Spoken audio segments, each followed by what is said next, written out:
Antes do Google Maps, antes dos satélites, os oceanos do mundo eram um grande borrão azul nos mapas. E nas bordas desse borrão, os cartógrafos medievais escreviam uma frase em latim que arrepiava a espinha. Hic sunt dracones. Aqui existem dragões. Eles não estavam brincando. Para um navegador do século XV, o Oceano Atlântico não era uma rota comercial. Era um mar tenebroso, o fim do mundo, um lugar de terror absoluto. Mas o que eles tanto temiam? E que maravilhas impossíveis eles esperavam encontrar que os faziam ir mesmo assim? Para entender isso, precisamos entrar na cabeça de um homem medieval.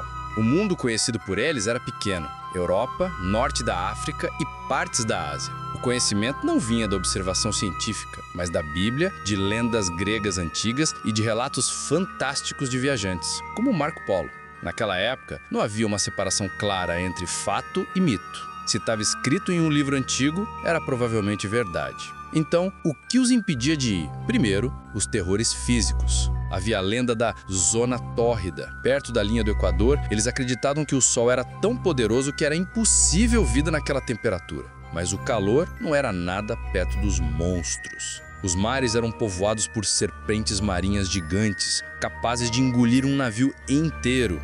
Havia o Kraken, uma lula colossal que com seus tentáculos arrastava embarcações para o fundo do abismo. Havia baleias tão imensas que os marinheiros as confundiam com ilhas, ancoravam nelas e acabavam sendo puxados para a morte quando a criatura acordava. E havia as sereias. E não pense na pequena sereia. As sereias medievais eram criaturas monstruosas, metade mulher, metade pássaro ou peixe, cujo canto enlouquecia os marinheiros e os fazia jogar seus próprios navios contra as rochas. Com tanto terror, por que alguém se arriscaria? Pelas especiarias, sim, mas também pela cobiça de encontrar reinos de lenda. Eles não procuravam apenas pimenta, procuravam o reino de Preste João. Um rei cristão mítico e imensamente rico que estaria perdido em algum lugar da África ou da Ásia e que seria o aliado perfeito contra os muçulmanos. Procuravam Antília, a Ilha das Sete Cidades, fundada por bispos que fugiram dos mouros e construíram cidades de ouro. E, claro, procuravam o paraíso. Muitos navegadores, incluindo o próprio Cristóvão Colombo, acreditavam que o Jardim do Éden era um lugar físico na Terra, que poderia ser encontrado. Mas o que mais fascinante de tudo é que, quando eles finalmente chegaram ao Novo Mundo, eles não viram o que estava lá. Eles viram o que o imaginário deles esperava ver. Colombo morreu jurando que havia chegado à Ásia. Por isso chamou os povos nativos de índios. Quando os primeiros exploradores espanhóis viram mulheres nativas lutando com bravura, eles não viram guerreiras indígenas. Eles viram as Amazonas da lenda grega. E foi assim que o nosso imenso rio foi batizado. Eles procuravam cíclopes, homens com cabeça de cachorro. E, claro, a cidade de ouro, El Dorado.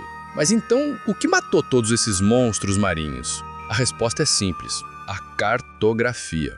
À medida que os navios iam e voltavam, as rotas se tornavam conhecidas. O desconhecido foi sendo preenchido. A Zona Tórrida era apenas quente. As Ilhas Baleia eram só baleias. O imaginário não desapareceu. Ele apenas mudou de lugar. Saiu do mar e foi para o interior dos continentes, com uma busca incansável pelo Eldorado no meio da nossa Amazônia. Os grandes navegadores não eram homens modernos com GPS, eram homens saindo da Idade Média, com um pé na ciência do astrolábio e o outro mergulhado na superstição de 1000 anos. Eles partiram fugindo de monstros, buscando o paraíso e esperando encontrar reis de ouro. O que eles encontraram foi um novo mundo.